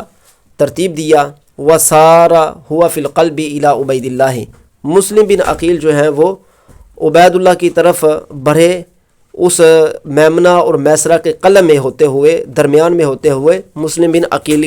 جو ہے عبید اللہ بن زیاد کی طرف باقاعدہ لڑائی کرنے کے لیے بڑھے. وَهُوَ يَخْطُبُ النَّاسَ فِي أَمْرِ هَانِئٍ، وہ مسلم بن عقیل ہانی کے بارے میں لوگوں سے کلام کر رہے تھے. وَيُحَذِّرُهُمْ من الاختلاف، اور لوگوں کو ڈرا رہے تھے کہ اختلاف نہ کرنا. وَأَشْرَافُ النَّاسِ وَأُمَرَاؤُهُمْ تَحْتَ مِنبَرِهِ فَبَيْنَمَا هُوَ كَذَلِكَ إِذَا جَاءَتِ النَّظَارَةُ، کوفے کے جو بڑے بڑے سردار تھے وہ امراء سارے کے سارے عبید اللہ بن زیاد کے سامنے عبید اللہ بن زیاد کے ممبر کے سامنے تھے. فبینما ہوا کذالک، اسی دوران جب کہ اذا جاءت النظارۃ، وہ رکھوالے جو بٹھائے گئے تھے وہاں پر، یعنی کہ اس وقت میں نظارہ رکھوالے بٹھائے جاتے تھے جو نظریں رکھتے تھے، وہ آئے. یقولون، وہ یہ کہہ رہے تھے، جاء مسلم بن عقیل، مسلم بن عقیل آ رہے ہیں. فبادرا، یعنی کہ انہوں نے مسلم بن عقیل کے آنے کی خبر دی کہ وہ لڑائی کرنے کے لیے آ رہے ہیں، اور انہوں نے باقاعدہ اپنے ساتھ جنگجو 4000 جو جنگجو ہیں ان کو ساتھ لے کر آ رہے ہیں. تو اسی وقت فبادر عبید اللہ، تو عبید اللہ نے بہت جلدی کی. فداخل القصر ومن معہ، تو عبید اللہ بن زیاد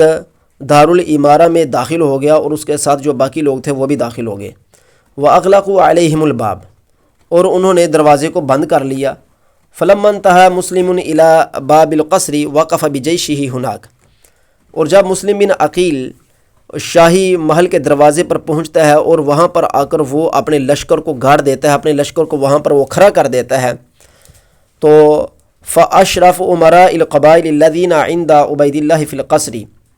وہ قبائل کے جو امراء عبید اللہ بن زیاد کے ساتھ محل میں موجود تھے. فاشاروا الی قومہم، وہ سارے کے سارے اپنی قوم کی طرف اشارہ کرتے ہیں، اپنی قوم کو مشورہ دیتے ہیں. الذین مع مسلم بالانصراف، کہ وہ مسلم کے ساتھ جدا ہو جائیں، مسلم کا ساتھ چھوڑ دیں. وتحددوہم وتوعدوہم، تو وہ اپنے قوموں کو ڈراتے ہیں، دمکاتے ہیں کہ مسلم کا ساتھ چھوڑ دو. واخرج عبید اللہ بعض الامراء، تو عبید اللہ بعض امراء کو بھیجتا ہے. وامرہم، اور انہیں حکم دیتا ہے، ان یرکبوا، کہ وہ سوار ہو جاؤ، فی الکوفۃ، تم کوفے میں سوار ہو جاؤ. یخذلون الناس عن مسلم بن عقیل، لوگوں کو مسلم بن عقیل کی جنگی مدد کرنے سے روکو، ان کو کہو کہ وہ مسلم بن عقیل کی جنگی مدد نہ کریں. ففعلوا، تو لوگوں نے ذالک، لوگوں نے اسی طرح کیا، یعنی کہ وہ جو امراء تھے وہ باہر نکلے، انہوں نے ایسا ہی کیا. تو فجعلت المرأة تجیء الی ابنہا واخیہا، ایک عورت اپنے بھائی یا اپنے بیٹے کے پاس آتی. وتقول له ارجع الی البیت الناس یکفونک، وہ اس کو آ کر ڈراتی دمکاتی، کہتی چل واپس اپنے گھر میں چلا جا، وگرنہ لوگ تجھے کافی ہو جائیں گے، یعنی کہ لوگ تجھے مار ڈالیں گے، چل تو اپنے گھر واپس چل. وَيَقُولُ الرَّجُلُ لِابْنِهِ وَأَخِيهِ، اور ایک مرد اپنے بھائی یا اپنے بیٹے کے پاس آتا اور کہتا كَأَنَّكَ غَدًا بِجُنُودِ الشَّامِ قَدْ أَقْبَلَتْ، کل شام کو لشکر آ رہے ہیں. فَمَاذَا تَصْنَعُ مَعَهُمْ، تو پھر تمہارا ان کے ساتھ جب مقابلہ ہوگا تو تمہیں پتہ پھر تمہارا اس کے ساتھ کیا ہوگا، کیا تمہارا حشر ہوگا، لہذا واپس پلٹو گھر میں چلے جاؤ. تو اسی طرح کرتے کرتے فتخاذل الناس، لوگ اسی طرح تھوڑے تھوڑے کرتے جنگی مدد چھوڑتے گئے. وقصروا، وہ گھٹتے گئے. وتسرموا، وہ ہٹتے گئے. وانصرفوا، جدا ہوتے گئے. عن مسلم بن عقیل، مسلم بن عقیل سے. حتی لم یبق الا فی 500 نفس، یہاں تک کہ 4000 میں سے اب 500 بندے بچ گئے. ثم تقالوا حتی بقی فی 300، پھر وہ آہستہ آہستہ کم ہوتے گئے یہاں تک کہ وہ 500 میں سے 300 رہ گئے. ثم تقالوا، پھر وہ آہستہ آہستہ گھٹتے گئے. حتی بقی معہ 30 رجلا، 30 بندے باقی رہ گئے. فصلی بہم المغرب، تو ان 30 بندوں کو مسلم بن عقیل نے مغرب کی نماز پڑھائی. وقصد ابواب کندہ، اور انہوں نے کندہ دروازے کا ارادہ کیا، قصد کیا. فخرج منہا فی 10، یہاں پر بھی 10 کر کے سارے نکل گئے. ثم انصرفوا عنہ، وہ سارے کے سارے مسلم بن عقیل سے پھر گئے. فبقی وحدہ لیس معہ من یدلہ علی الطریق، اب مسلم بن عقیل رہ جاتے ہیں اکیلے، ان کے پاس اب کوئی ایسا بندہ ہی نہیں جو ان کو کوفے کی کسی ایک گلی کے بارے میں بتائے کہ یہ گلی کس طرف جاتی ہے. ولا من یواسیہ بنفسہ، نہ کوئی ایسا بندہ ہے جو مسلم بن عقیل کا کوئی مددگار وہاں پر ہو، بے یار و مددگار مسلم بن عقیل رہ جاتے ہیں۔ ولا من یؤویہ الی منزلہ، نہ کوئی ایسا بندہ ہے جو مسلم بن عقیل کو اپنے گھر ہی لے جائے۔ تو وہ بیچارے فذهب الی وجہہ، وہ سامنے چلتے جاتے ہیں۔ واختلط الظلام، اندھیری رات بڑھتی جاتی ہے، اندھیرا اور آتا جاتا ہے، اندھیرا آتا جاتا ہے۔ وہو وحدہ یتردد فی الطریق، وہ اکیلے ہی گلیوں میں گھوم رہے ہیں، چل رہے ہیں۔ لا یدری این یذهب، انہیں یہ بھی نہیں پتہ چل رہا کہ میں جا کدھر کو رہا ہوں۔ فاتا بابا، خیر وہ چلتے چلتے ایک دروازے پر آتے ہیں۔ فنزل عندہ، تو وہاں پر وہ اس دروازے کے قریب کھڑے ہوتے ہیں۔ وطرقہ، دروازہ کھٹکھٹاتے ہیں۔ فخرجت منہ امرأۃ یقال لہ طوعہ، تو وہاں سے ایک عورت نکلتی ہے جس کا نام طوعہ ہے۔ کانت ام ولد، وہ ام ولد تھی، کس کی؟ للاشعث بن قیس کی، اشعث بن قیس کی والدہ تھی۔ وقد کان لہ ابن من غیرہ، اشعث بن قیس کی بچے کی وہ ماں تھی، والدہ کہہ رہا ہوں، اس کے بچے کی وہ ماں تھی۔ وقد کان لہ ابن من غیرہ یقال لہ بلال بن اسید، تو اس سے ہٹ کر ایک بیٹا اور تھا جس کا نام بلال بن اسید تھا۔ خرج مع الناس، وہ لوگوں کے ساتھ نکلا ہوا تھا باہر کو۔ وامہ قائمۃ، اس کی ماں کھڑی تھی، بالباب تنتظرہ، دروازے پر کھڑی ہو کر اس کا انتظار کر رہی تھی۔ فقال لہ مسلم بن عقیل، مسلم بن عقیل نے اس عورت سے کہا، اسقینی ماء، مجھے پانی تو پلا دے۔ فسقتہ، اس عورت نے پانی پلایا۔ ثم دخلت وخرجت فوجدتہ، پھر وہ عورت باہر نکلتی ہے، گھر جاتی ہے، پھر باہر نکلتی ہے تو دیکھتی ہے کہ ابھی بھی مسلم بن عقیل وہاں پر ہی ہے۔ فقالت، وہ عورت کہتی ہے کہ علم تشرب، کہ تم نے پانی نہیں پیا؟ قال بلا، مسلم بن عقیل کہتے ہیں میں نے پانی تو پی لیا ہے۔ قالت، تو وہ عورت کہتی ہے فذهب، تو پھر چلا جا الی اہلی کا عافاک اللہ، اپنے گھر کی طرف چلا جا، اللہ تعالیٰ تجھے عافیت دے۔ فإنه لا يصلح لك الجلوس على بابی ولا اجملہ لك، کہ تیرا یہ اچھا نہیں ہے میرے گھر کے پاس بیٹھنا، میرے دروازے کے پر تیرا اس طرح بیٹھ جانا تیرے لیے مناسب نہیں ہے اور نہیں اچھا لگتا ہے، اور نہ تیرے لیے میری طرف سے کوئی اجازت ہے۔ فقامہ، تو بس مسلم بن عقیل کھڑے ہوئے۔ فقال، مسلم بن عقیل نے کہا، یا امت اللہ،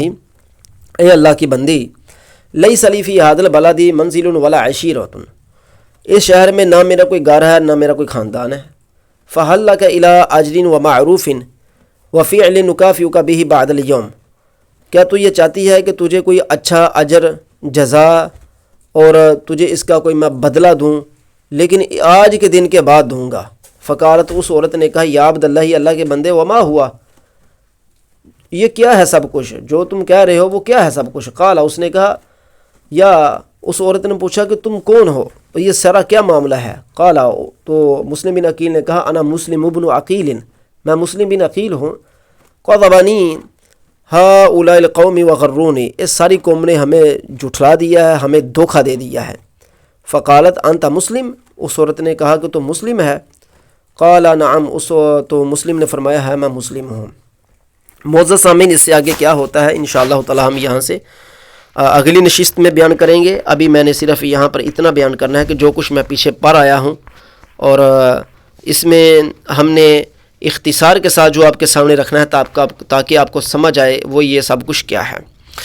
معزز سامعین، یہاں پر بات یہ چل رہی ہے کہ مسلم بن عقیل کوفے میں تھے، تو وہ جس طریقے سے بیعت لے رہے تھے لوگوں سے، اس حالت میں عبید اللہ بن زیاد کوفے آتے ہیں۔ عبید اللہ بن زیاد کوفے آنے کے بعد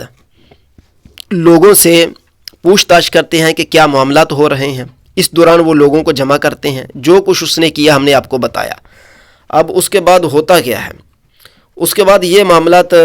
رونما ہوتے ہیں کہ مسلم بن عقیل کو پناہ دینے والے ایک سردار تھے جن کا نام ہانی تھا، جس کے گھر میں یہ بیعت وغیرہ کا سلسلہ جاری تھا۔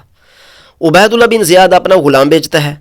وہ غلام جاتا ہے اور جا کر ساری صورتحال سے آگاہ کرتا ہے عبید اللہ بن زیاد کو کہ ہاں میں گیا ہوں، ہانی کے گھر میں بیعت ہو رہی ہے، سارا کچھ۔ ہانی اپنے آپ کو بیمار کیے ہوئے بیٹھا تھا، جی میں بیمار ہوں، میں اس لیے امیر کے پاس نہیں جا سکتا، یعنی کہ عبید اللہ بن زیاد کے پاس میں سلام کرنے کے لیے اس لیے نہیں گیا کیونکہ میں بیمار ہوں۔ خیر روایتوں میں آتا ہے کہ عبیداللہ بن زیاد مسلم کی عیادت کرنے کے لیے گیا تو وہاں پر باقاعدہ منصوبہ بنایا گیا کہ عبیداللہ بن زیاد جب آئے تو عبیداللہ بن زیاد کو قتل کر دیا جائے، لیکن یہ منصوبہ پورا نہ ہو سکا کیونکہ ہانی نے یہ اچھا نہ سمجھا کہ میرے گھر میں یہ باقاعدہ کوئی خون خرابہ ہو، تو ہانی نے یہ ٹھیک نہ سمجھا۔ خیر جو عبیداللہ بن زیاد نے اپنا ایک غلام بھیجا ہوا تھا جس کا نام معقل تھا یا ابو رحم تھا، وہ سارا سراغ لگا کر ساری جاسوسی کر کر عبیداللہ بن زیاد کو بتا دیتا ہے۔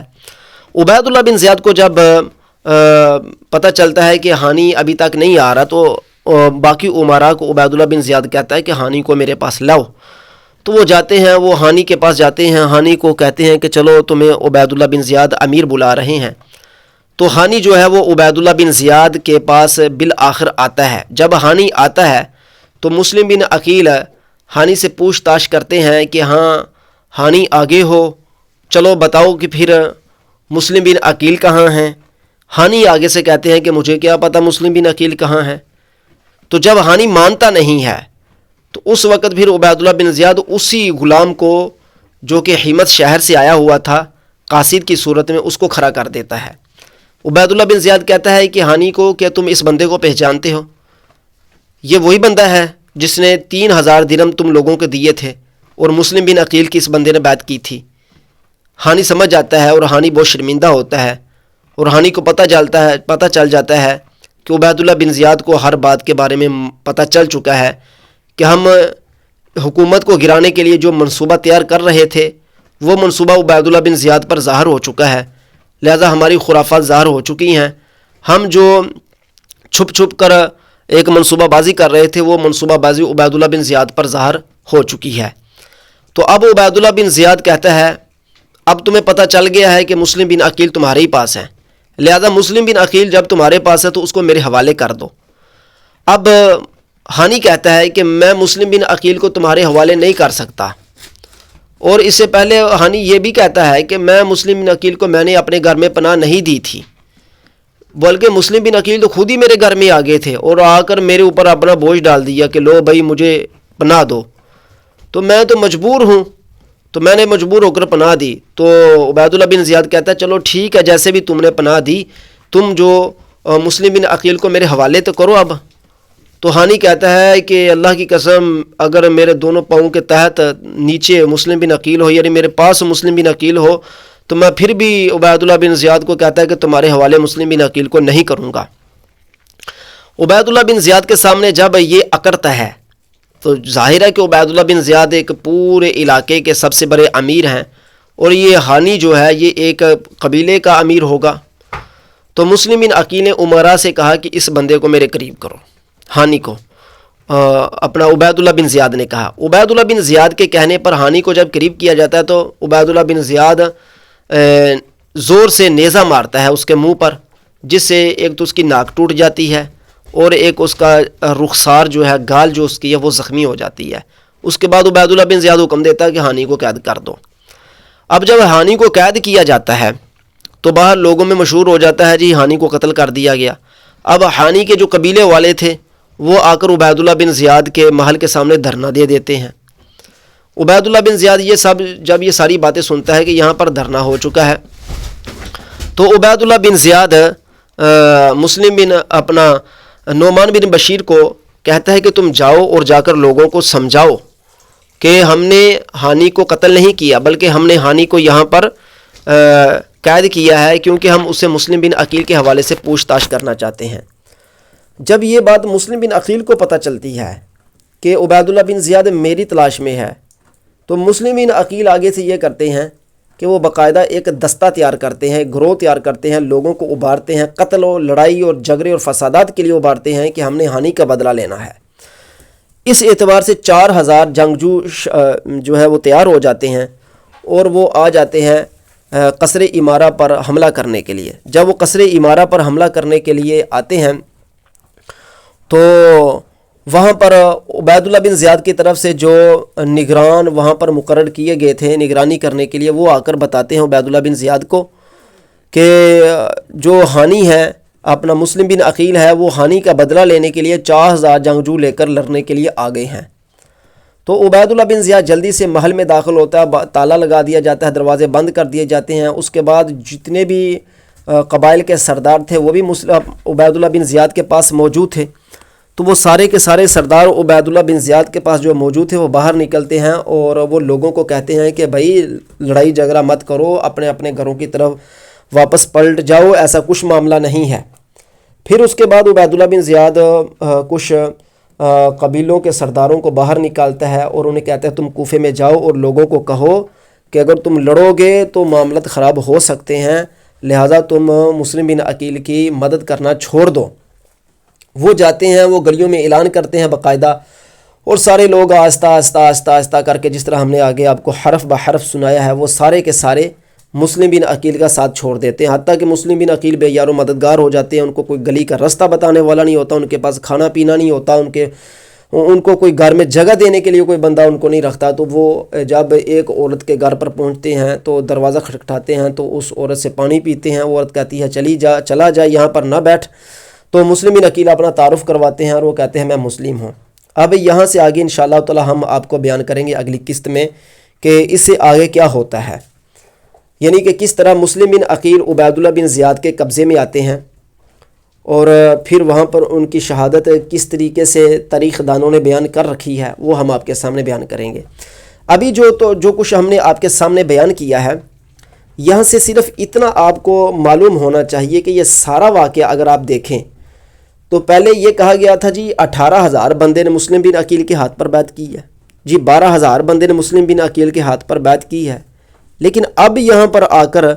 لڑنے کے لیے 4,000 بندہ گیا ہے۔ اب سوال یہ ہے کہ وہ 18,000 اور 12,000 والی جو روایت تھی وہ کدھر گئی؟ اس کا مطلب وہ جھوٹ تھی، وہ ہوائی فائر تھا۔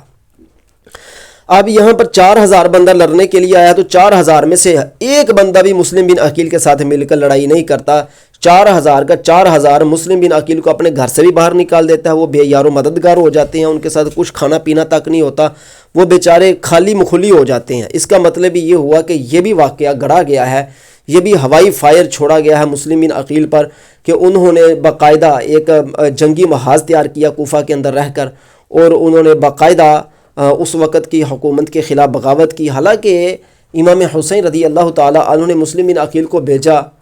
اولاً ہم نے پچھلی قسطوں کے اندر یہ عرض کیا کہ مسلم بن عقیل کا کوفہ میں آنا ہی ایک بہت بڑا سوال قائم کرتا ہے کہ وہ کوفہ میں پہنچے بھی ہیں یا نہیں پہنچے۔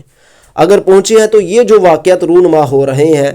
تو یہ واقعات ہمیں یہ بتاتے ہیں کہ ان واقعات کو اگر ہم تسلیم کریں تو ان واقعات سے یہ اہل بیت کی توہین نکلتی ہے۔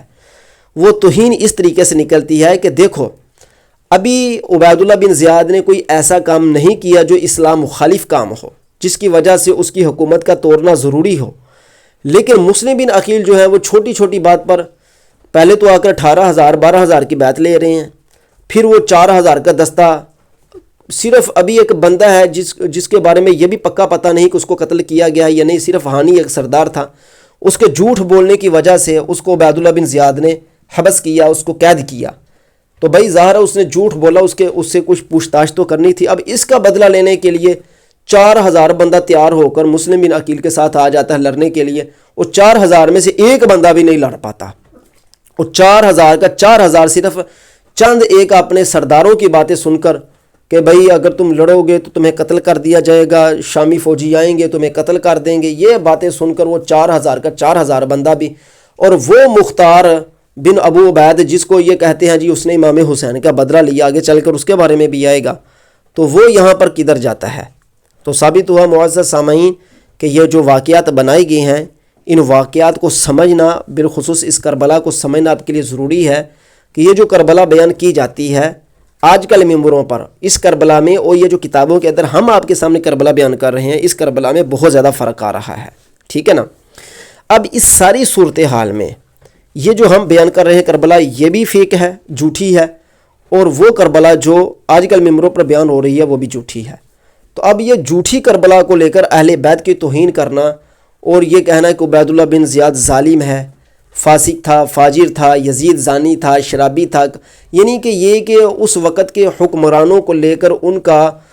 ٹھیک ٹھاک توا لگانا، یہ ہماری شریعت اس کی اجازت نہیں دیتی، کیونکہ یہ ساری باتیں جو ہمارے پاس آ رہی ہیں یہ ان ذرائع سے آ رہی ہیں جن کی حقیقت تک پہنچنا بہت ہی مشکل ہے۔ اللہ رب العزت سمجھ بوجھ عطا فرمائے۔ السلام علیکم ورحمۃ اللہ وبرکاتہ۔